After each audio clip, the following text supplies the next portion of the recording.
Hello friends, അസ്സാം വലൈക്കും, welcome back. അപ്പോൾ ഇന്ന് ഞാനൊരു ഉപ്പുമാങ്ങ അച്ചാറിൻ്റെ റെസിപ്പി ആയിട്ടാണ് വന്നിട്ടുള്ളത്. അപ്പോൾ ഇത് ഞാൻ ഒരുപാട് നാളായി ഭരണിയിൽ ഉപ്പുമാങ്ങ ഇട്ട് വെച്ചിട്ട് കേട്ടോ. അപ്പോൾ അതിൻ്റെ ഒരു വീഡിയോ ഞാൻ ഷോർട്ട് വീഡിയോ ആക്കിയിട്ട് ഇട്ടിട്ടുണ്ടായിരുന്നു കേട്ടോ, ഉപ്പുമാങ്ങ ഇടുന്നതിൻ്റെ ഒരു വീഡിയോ. അപ്പോൾ നമ്മൾ ഇത് നല്ലപോലെ ചുളിഞ്ഞ് വന്നിട്ടുണ്ട് കേട്ടോ ഈ ഒരു ഉപ്പുമാങ്ങ. അപ്പോൾ ഈ ഒരു രീതിയിൽ വേണം ഉപ്പുമാങ്ങ നമുക്ക് കിട്ടാൻ വേണ്ടിയിട്ട് കേട്ടോ. അതിലേക്ക് നല്ല പോലെ ഉപ്പൊക്കെ പിടിച്ച് കിട്ടിയിട്ടുണ്ട് കേട്ടോ. നമുക്ക് ഇതിൽ നിന്നും ഈ ഒരു ഉപ്പുമാങ്ങ ഒന്നും വേറൊരു പാത്രത്തിലേക്ക് എല്ലാം ഒന്ന് മാറ്റി വെക്കാം. എന്നിട്ട് നമുക്ക് ഈ ഒരു ഉപ്പുമാങ്ങ നല്ല പോലെ ഒന്ന് കട്ട് ചെയ്തിട്ട് എടുക്കാം കേട്ടോ. അപ്പോൾ ഇത്രയും ഉപ്പുമാങ്ങയാണ് നമുക്ക് കിട്ടിയത്. നമുക്കിതെല്ലാം ഒന്ന് നല്ല പോലെ ഒന്ന് കട്ട് ചെയ്തിട്ടെടുക്കാം. അപ്പോൾ ഇത്രയൊന്നും അല്ലായിരുന്നു ഇട്ട് ഭരണിയിൽ ഇട്ടപ്പോൾ നിറയെ ഉണ്ടായിരുന്നു. കുട്ടികളിങ്ങനെ ഓരോന്നായിട്ട് എടുത്തിട്ട് അങ്ങനെ കഴിഞ്ഞു പോയതാണ് കേട്ടോ. അപ്പോൾ ഉള്ളത് വെച്ചിട്ട് ഞാൻ കുറച്ച് അച്ചാർ ഇടാമെന്ന് വിചാരിച്ചു. അപ്പോൾ ഇതെല്ലാം കട്ട് ചെയ്തെടുത്തിട്ടുണ്ട്.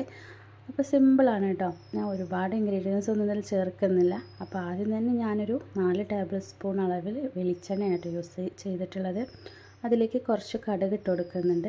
അപ്പോൾ ഈ കടുകെല്ലാം നല്ല പോലെ ഒന്ന് പൊട്ടി വന്നതിന് ശേഷം നമുക്കിതിലേക്ക് ഞാൻ വേറെ നോർമലായിട്ടുള്ള മസാലപ്പൊടികളൊന്നും ചേർക്കുന്നില്ല. ഞാനിവിടെ പിക്കിളിൻ്റെ പൗഡറാണ് കേട്ടോ എടുത്തിട്ടുള്ളത്. അതൊരു 3 ടേബിൾ സ്പൂൺ അളവിൽ എടുത്തിട്ടുണ്ട്. എന്നിട്ട് ഒരു ലോ ഫ്ലെയിമിൽ ഇട്ടിട്ട് നല്ല പോലെ ഒന്ന് ഒരു 2 മിനിറ്റ്സ് നമുക്കിതുപോലെ ഒന്ന് വഴറ്റിയിട്ടെടുക്കാം കേട്ടോ. അപ്പോൾ ഞാനിതിലേക്ക് വേറെ ഇൻഗ്രീഡിയൻസ് ഒന്നും ചേർക്കുന്നില്ല. ഈ ഒരു കടുക് പൊട്ടിച്ചതും അതുപോലെ അച്ചാറിൻ്റെ പൗഡറും മാത്രമേ യൂസ് ആക്കുന്നുള്ളൂ കേട്ടോ. പിന്നെ ഉപ്പുമാങ്ങയിൽ ഒരുപാട് ഉപ്പുള്ളതുകൊണ്ട് തന്നെ ഞാനിതിൽ വേറെ ഉപ്പൊന്നും ആഡ് ആക്കുന്നില്ല കേട്ടോ. അപ്പോൾ ഈ ഒരു കട്ട് ചെയ്ത ഉപ്പുമാങ്ങ മുഴുവനായിട്ട് അതിൽ ചേർത്ത് കൊടുത്തിട്ട് നല്ലപോലെ ഒന്ന് മിക്സ് ആക്കിയിട്ട് എടുക്കാം കേട്ടോ. അപ്പോൾ ഒരു ലോ ഫ്ലെയിമിൽ ഇട്ടിട്ട് നല്ല പോലെ ഒന്ന് മിക്സ് ചെയ്തിട്ടെടുക്കാം. അപ്പോൾ അതാ നമ്മുടെ ഉപ്പുമാങ്ങ എല്ലാ ഭാഗത്തും നല്ല പോലെ ഒന്ന് മസാല പിടിക്കുന്ന രീതിയിൽ മിക്സാക്കി എടുത്തിട്ടുണ്ട് കേട്ടോ. ഇനി നമുക്ക് ലാസ്റ്റ് ഇതിൻ്റെ മുകളിലായിട്ട് കുറച്ച് സുർക്കയും കൂടെ ഒഴിച്ചെടുത്താൽ നമ്മുടെ ഉപ്പുമാങ്ങ അച്ചാർ റെഡി ആയിട്ടോ. അപ്പോൾ നമുക്ക് ഇപ്പം തന്നെ ചോറിൻ്റെ കൂടെ കഴിക്കാൻ പറ്റും. ഇല്ലെങ്കിൽ ഒരു ദിവസം വെച്ചിട്ട് വേണമെങ്കിൽ അങ്ങനെയും കഴിക്കാവുന്നതാണ് കേട്ടോ. അപ്പോൾ ഇത് മാത്രം മതി കേട്ടോ നമുക്ക് ചോറിൻ്റെ കൂടെ കഴിക്കാൻ വേണ്ടിയിട്ട്.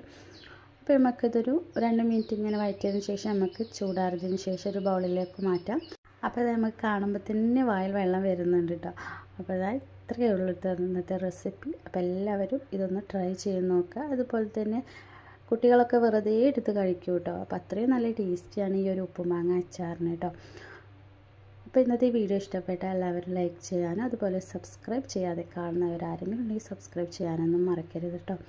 അപ്പോൾ ഇൻഷാ അല്ലാ വീണ്ടും ഒരു നല്ല അടിപൊളി റെസിപ്പി ആയിട്ട് വരുന്നതാണ്. അസ്സലാമു അലൈക്കും.